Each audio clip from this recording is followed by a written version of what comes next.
이번에는 중국이 한국 전통 음식으로 사랑받는 삼계탕을 중국 음식이라 우기는 장면이 펼쳐지고 있는 상황입니다. 물론 김치 공정을 비롯한 각종 음식 공정이 많습니다만 특별히 삼계탕을 노리고 있는 이유도 있다고 전해집니다. 삼계탕은 한국의 유명한 보양 음식이고 중국의 단체 관광객이 한국만의 음식이라고 소개받으면서 관광버스를 대절해서 삼계탕집을 찾을 정도인데요. 삼계탕은 그 안에 인삼 등이 들어가는 재료가 있기 때문에 애초에 고려시대부터 인삼으로 유명한 한국에서만 가능한 음식으로도 알려져 있습니다.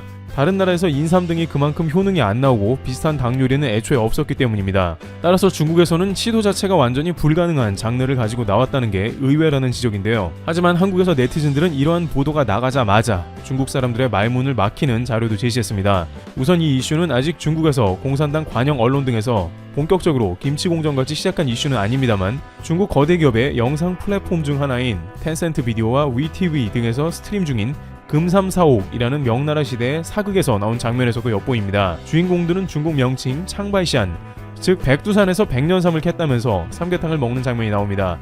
결국엔 삼계탕이 명나라에서부터 시작되었다는 이야기를 전합니다. 여기에 중국의 가장 큰 검색 엔진이자 미국 증시에도 등록된 기업인 바이두에서는 삼계탕을 검색하면 삼계탕은 고대 광둥 요리이며 이것이 한국에 전파된 것으로 설명하고 있습니다.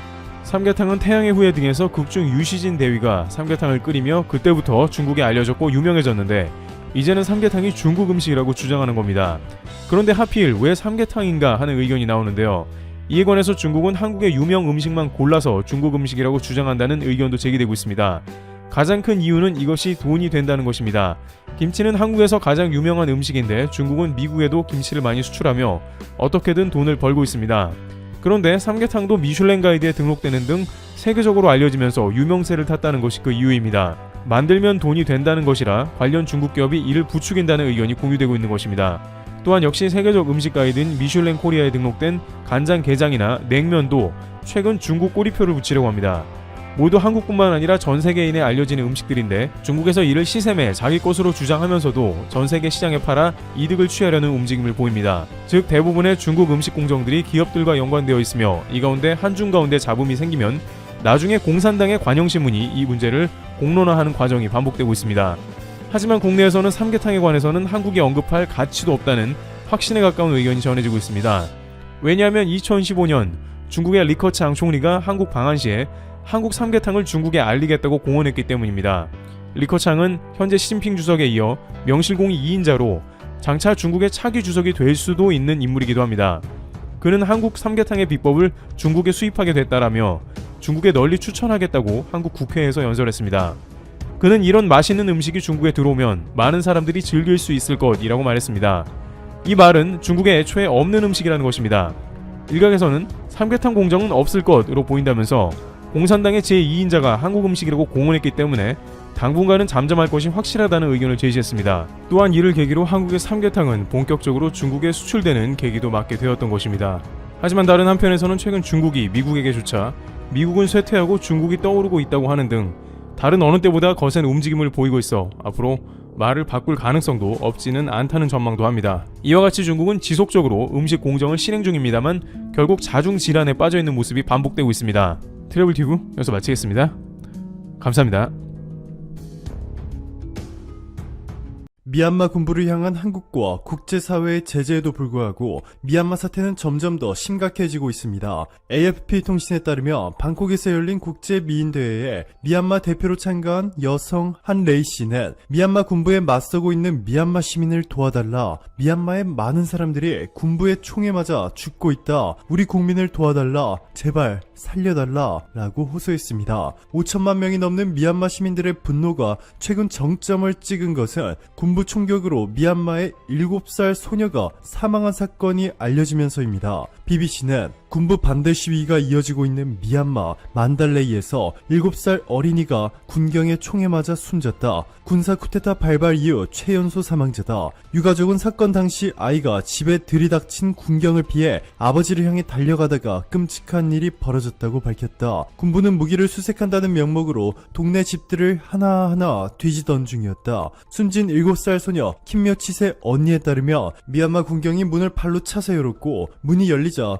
그들은 아버지가 집에 있느냐고 물었다. 그는 아버지가 없다고 답하자 군경이 거짓말이라고 몰아가며 집을 샅샅이 수색하기 시작했고, 그 직후 동생이 아버지 무릎에 앉겠다며 아버지에게 달려갔고, 그런 동생에게 미얀마 군경이 총을 쐈다고 알렸다. 보도했습니다. 이렇게 미얀마 군부가 넘지 말아야 할 선을 넘어버리자 현재 미얀마 내 분위기는 180도 바뀌고 있습니다. 지금까지 미얀마 시민들은 평화적인 방법으로 시위에 참여했는데, 미얀마 군부의 반인륜적 유혈 진압이 지속되면서 누적됐던 분노가 터져버렸습니다. 아웅산 수치 미얀마 국가 고문이 이끌고 있는 민주주의 민족 동맹 측 인사가 내전 가능성을 경고하기 시작했습니다. 미얀마 임시정부 격의 연방의회 대표위원회가 UN 특사로 임명한 의사 겸 시민운동가 살라이 마웅타잉사는 얼마 전 영국 스카이뉴스와의 인터뷰에서 빨리 국제사회 연대가 형성되지 않으면 최대 규모의 내전에 빠질 수 있다. 민주주의를 회복시키지 않으면 사담 후세인 전 이라크 대통령이나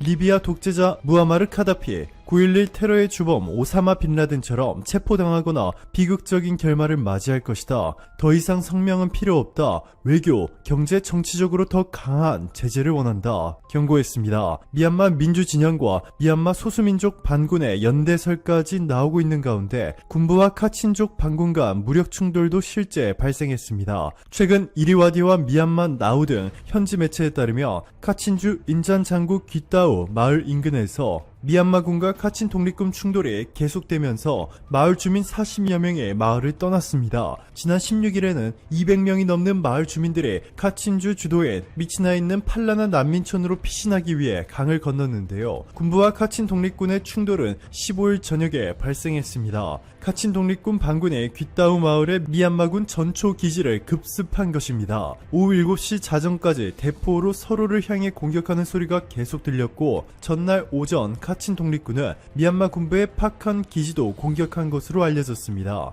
여기서 끝나지 않습니다. 북부 산주에도 양측 간의 긴장감이 커지고 있습니다. 카친 독립군과 미얀마 군부 양측 휴전 협정을 중재하던 PCG의 라미 군자는 매체에 지난 10년간 카친 독립군은 수비적 자세를 유지해왔다. 그런데 왜 갑자기 태도를 바꿨는지 모르겠다. 미얀마 군부가 시위대에 총격을 가해 숨지게 한 일이 원인이 될 수 있다. 이런 상황이 계속된다며 싸움이 격렬해질 수 있어 매우 우려된다 전했습니다. 24일 현지 매체 이리와디에 따르면 지난 2015년 전국 휴전 협정에 서명했던 소수민족 무장단체들은 최근 군부가 보낸 국군의 날 초대를 거부했습니다. 군부의 초대장을 받은 카렌 민족 연합은 우리는 존엄성과 인간의 정의 그리고 모두를 위한 자유를 보여주는 행사에만 참석할 것이다 라며 미얀마 군부를 비판했고, 심지어 쿠데타에 반대하는 시위대를 군경의 공격으로부터 보호하는 활동도 시작했습니다. 지금 사진을 보시면 시위대의 행렬을 무장한 카렌족이 호위하고 있습니다. 미얀마 군부가 시위대를 무력으로 진압할 엄두조차 내지 못하도록 한 것인데요. 이들은 성명을 통해 쿠데타와 군부 독재에 맞서는 시민 불복종 운동과 시위를 지지한다 밝혔고, 소수민족 무장단체들은 현재 자신들의 통제 중인 구역에서 군부 탄압을 피해 도망쳐온 문민정부 정치인, 군인과 경찰, 반쿠데타 시위대 그리고 시민 불복종 운동에 참여한 공무원들에게 피신처를 제공하고 있다. 이라와디는 전했습니다. 즉 미얀마 군부가 지명수배를 내려도 이들은 다른 국가로 망명할 필요 없이 미얀마 내 소수민족이 통제하는 구역에 피신할 수 있다는 것이죠. 심지어 태국과 국경을 접한 카렌, 카야, 몬샨주 등 동부 국경 지역은 망명도 허용했습니다. 자, 그런데 미얀마 군부가 진짜 두려워하는 이들은 미얀마 내 소수단체들이 아니었습니다. 이들이 아무리 무장한다 하더라도 미얀마 육군이 50만 7천 명으로 베트남군 다음 가는 동남아시아 최대 규모입니다. 1, 2, 3, 4, 5, 6 특수작전국과 북부, 북동부, 동부, 남동부 등 지역마다 사령부뿐만 아니라 지역 작전사령부, 21개의 군사령부, 제11 경보병 사단, 제22 경보병 사단, 9개의 포병사령부 등을 모두 절대 감당할 수는 없습니다. 그런데 미얀마 군부가 진짜 두려워하고 있는 것은 다름 아닌 한국이었습니다.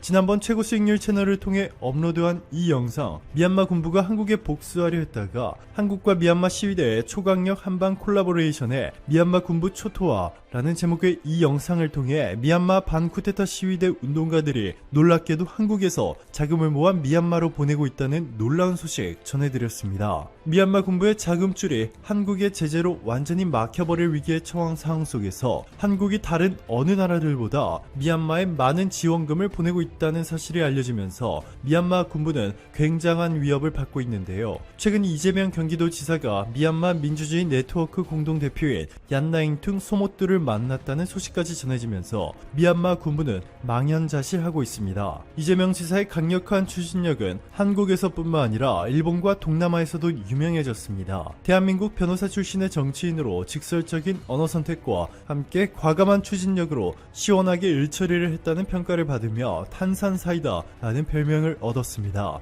이재명 지사를 만난 미얀마의 소모뚜 공동대표는 앞으로 미얀마 국민의 군부 정권을 끝내고 민주주의를 되찾을 수 있도록 경기도민 여러분의 많은 관심과 응원을 부탁드린다 라고 호소했고, 이재명 지사는 미얀마 민주주의 네트워크 공동대표를 만나 미얀마는 40여 년 전 5월의 광주다. 국민 스스로 만든 정부를 무력에 의해 전복하고 군사정권 지배체제로 만든 것은 용인할 수 없는 인류 문명에 대한 도전이다. 광주 민주화운동에 대한 탄압과 은폐가 있었으나 민중들의 투쟁으로 제대로 된 민주 시스템을 갖췄는데 미얀마도 어려움을 이겨내고 민중들의 의지에 따라 진정한 의미의 민주주의를 만들 것으로 기대한다 화답했습니다. 4.4 미얀마 연방의회 대표위원회 유엔 특사는 더 이상 성명은 필요 없고 우리에게 필요한 건 행동입니다 라며 한국군과 유엔군의 파병을 요청한 것으로 알려졌습니다. 이에 현재 미얀마 내에서는 한국군이 미얀마에 상륙할 경우의 시나리오에 대한 논의가 뜨겁습니다. 국제조약상으로는 한국군이 독단적으로 미얀마에 진입해 군부대를 진압할 수는 없지만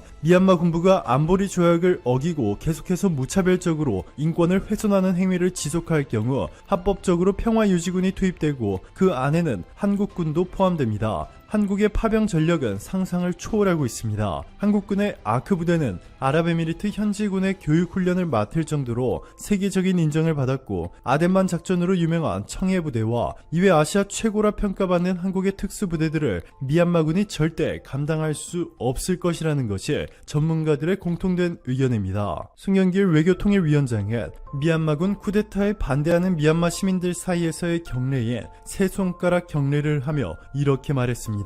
대한민국이 미얀마 민주주의 회복에 실질적인 도움이 되도록 적극적으로 지원하겠다 라고 말이죠. 오늘도 감사합니다. 최고로 멋진 하루 보내시길 바랄게요.